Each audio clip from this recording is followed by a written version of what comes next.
দেখি দিদি আজকে কি করছে। দিদি তুই কি করছিস? হ্যাঁ আমি দেখো কি করছি, এই যে যে লেবু পড়ে গেছে আমাদের গাছে। এটা কমলা লেবু গাছ, দেখো এটা কমলা লেবু গাছ, নিয়ে সামনে ক্যামেরাটা।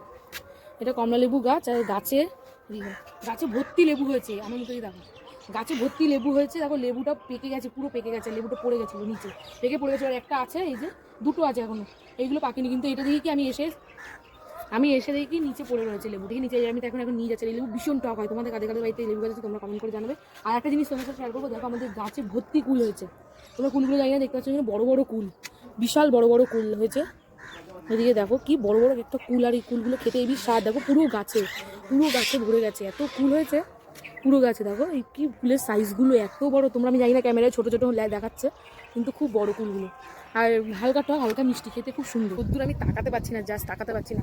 আর আমাদের গাছে যে কুলগুলো হয়েছে ওইগুলো তোমাদের আমি মাখা করে দেখাবো ভিডিও। যদি তোমাদের ভালো লাগে এই ভিডিওটা, তাহলে তোমরা অবশ্যই কমেন্ট করো, তাহলে আমি কি করবো কুল মাখা ভিডিও নিয়ে আসবো। তো তোমরা আরেকবার কুলগুলো দেখে নাও। অনেক বড় বড় কুল হয়েছে গো, আর পুরো ভর্তি কুল গাছে পুরো। আর একটা ফুলও ফুটেছে আমাদের হলুদ জবা, এটা আমি তুলে নেবো, এখন পুজো দেবো, আমি এখন তুলে নেবো।